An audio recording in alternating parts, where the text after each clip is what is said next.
नमस्कार, मैं हूं पवन त्यागी। उत्तर प्रदेश में 2 लोकसभा सीटों पर उपचुनाव हुआ।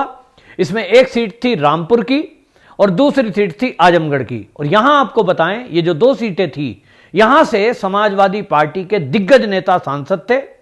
उन्होंने जो अपनी लोकसभा सदस्यता छोड़ी, यानी जो लोकसभा के सदस्य वो थे, सांसद थे, उन दोनों ने जो छोड़ी थी वो इसलिए छोड़ी कि वो उत्तर प्रदेश की राजनीति करना चाहते हैं और उन्होंने ये तय किया था कि अब उत्तर प्रदेश में पार्टी को मजबूत करेंगे। इसमें आजमगढ़ जो है, वहां से खुद अखिलेश यादव जो समाजवादी पार्टी के मुखिया हैं, वो सांसद थे।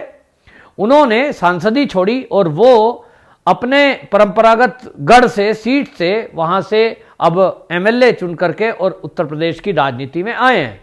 दूसरी सीट रामपुर की थी, वहां से समाजवादी पार्टी के एक जिम्मेदार नेता और मुलायम सिंह के बहुत निकट रहे जो आजम खान हैं, वो सांसद थे और उन्होंने भी अपनी सांसदी छोड़ी। इन दोनों नेताओं ने जो अपनी लोकसभा की जो सदस्यता है उसको जब छोड़ा था, तो इन दोनों नेताओं ने ये घोषणा की थी और मन बनाया कि अब वो उत्तर प्रदेश की राजनीति करेंगे, क्योंकि वहां उनको अब अपनी पार्टी संभालने में, पार्टी चलाने में काफी मशक्कत आ रही है, क्योंकि वहां बाबा जी हैं। इन दोनों नेताओं ने लोकसभा सीट से जब इस्तीफा दिया तो कभी नहीं सोचा होगा कि अब दोबारा उनका वहां कोई नेता चुन करके नहीं आएगा। यहां आपको यह बताऊं कि रामपुर की जो सीट थी और जो आजमगढ़ की सीट थी, ये दोनों सीटों पर समाजवादियों का कब्जा रहा है और इनका एक फॉर्मूला है जीतने का, समाजवादियों का MY समीकरण, यानी मुस्लिम और यादव मिलकर के इन दोनों सीटों को जीतते आए, सत्ता का सुख भोगते आए। लेकिन अब जिस तरह से भारतीय जनता पार्टी ने दोनों को झूल चटाई है, दोनों सीटों पर भारतीय जनता पार्टी के सदस्य जीते हैं, उन्होंने समाजवादी पार्टी के फॉर्मूले को ध्वस्त कर दिया है। इसका मतलब यह है कि उत्तर प्रदेश में अब जो मुस्लिम वोटर है और जो यादव वोटर है, उन्होंने शायद तय कर लिया है कि अब वो जाति और धर्म की राजनीति के प्रभाव में नहीं आएंगे। यादवों की जहां तक बात करूं तो यादवों का जो आजमगढ़ है वो उसमें निर्णायक भूमिका में यादव रहते हैं और मुसलमान रहते हैं।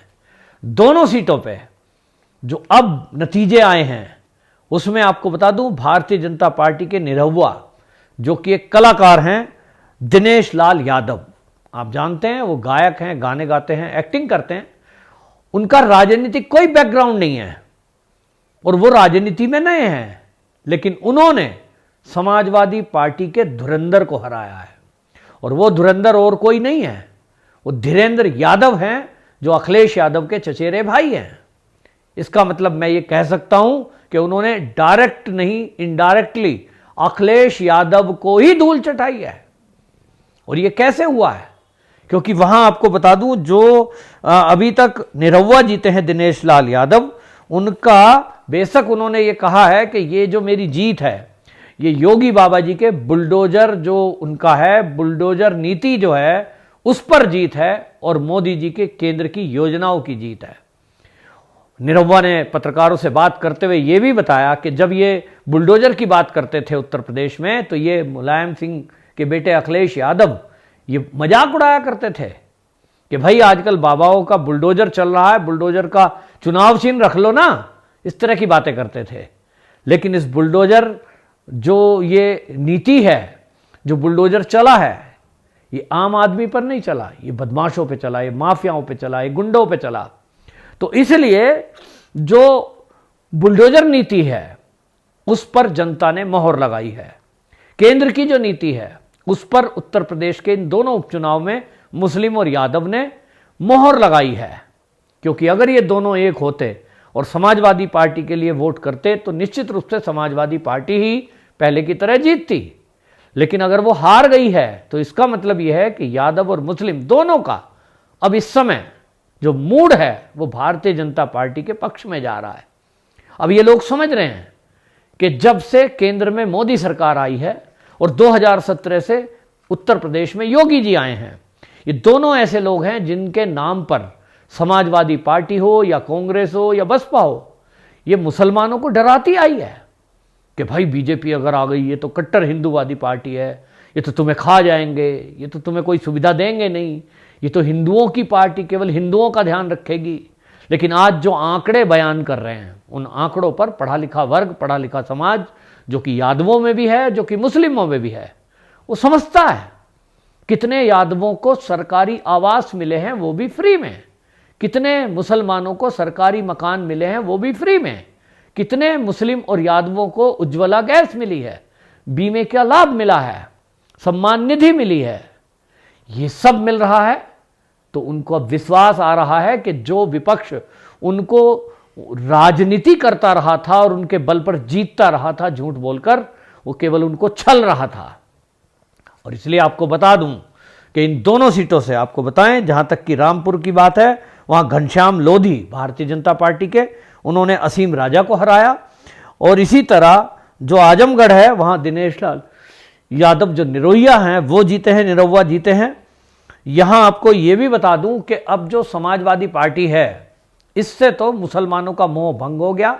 और वो घटना है कि जब सीतापुर जेल से आजम खान छूटे, उनको कोई रिसीव करने तक नहीं गया। इससे ज्यादा बेइज्जती और क्या होगी। वो जेल में रहे तो भाई अखिलेश यादव जी के पिता के मित्र हैं और वो तो चाचा उनको बोलते थे, लेकिन उनसे जेल में एक भी बार मिलने नहीं गए। अपराध क्या था क्या नहीं था वो अलग बात है, लेकिन एक व्यक्तिगत संबंध ना हो, पार्टी का नेता तो थे, उसके नाते ही जाते भाई, पार्टी के सांसद थे, लेकिन आप नहीं गए। इसका मतलब यह है कि आपको तो पार्टी से कोई लेना देना नहीं, कार्यकर्ताओं के दुख सुख से कोई लेना देना नहीं। राजसी ठाट बाट है, पिता से मिली हुई प्रॉपर्टी है, पिता से मिला हुआ पद है, आपको पार्टी पकी हुई खिचड़ी मिल गई। आपको क्या पता पार्टी कैसे बनती है। कोई आजम खान जी से पूछे तो बताते, मुलायम सिंह जी से पूछेंगे तो बताएंगे। और इसलिए अब कार्यकर्ताओं को समझ में आ गया है समाजवादियों के कि भैया उनके लिए तो कोई दुख सुख जानने वाला है नहीं।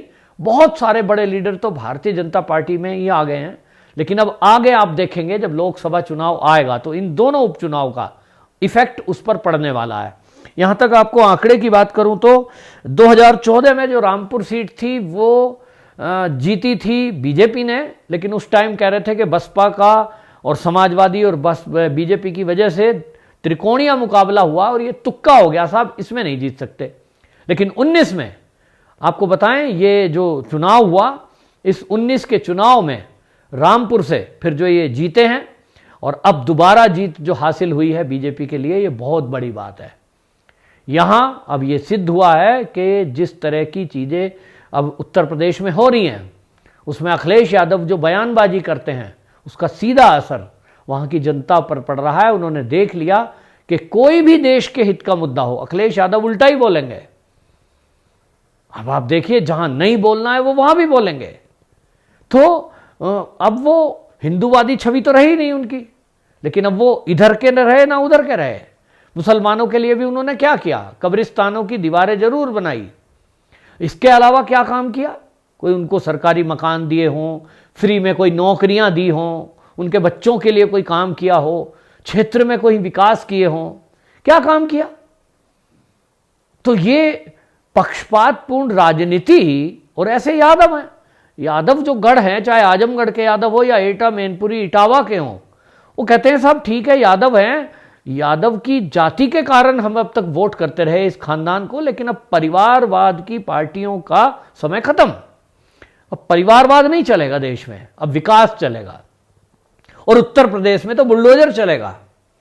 और इसलिए लोगों ने बता दिया कि अब जाति और धर्म की राजनीति, आपस में लड़ाई, ये नहीं चलेगा। पढ़ा लिखा वर्ग है, जेब में मोबाइल है, जेब में गूगल करता है, उसको पता लगता है क्या आंकड़े हैं, सरकार क्या काम कर रही है।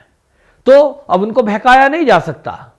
आप अखिलेश यादव जी मजाक उड़ाते थे जिस बाबा जी का कि बाबा जी हैं, उनको तो लैपटॉप चलाना नहीं आता है, उनको तो मोबाइल चलाना नहीं आता है। आज उसी बाबा जी ने धूल चटा दी है। विपक्ष में बैठे हो ना, अभी आप देखते रहिए, आपका जो फार्मूला था ना, उस फॉर्मूले का क्या बना दिया है बाबा जी ने। अब केवल एक फॉर्मूला उत्तर प्रदेश की राजनीति में चल रहा है, बुलडोजर, भ्रष्टाचार मुक्त शासन, केंद्र की नीतियों का implement, citizen first, law and order.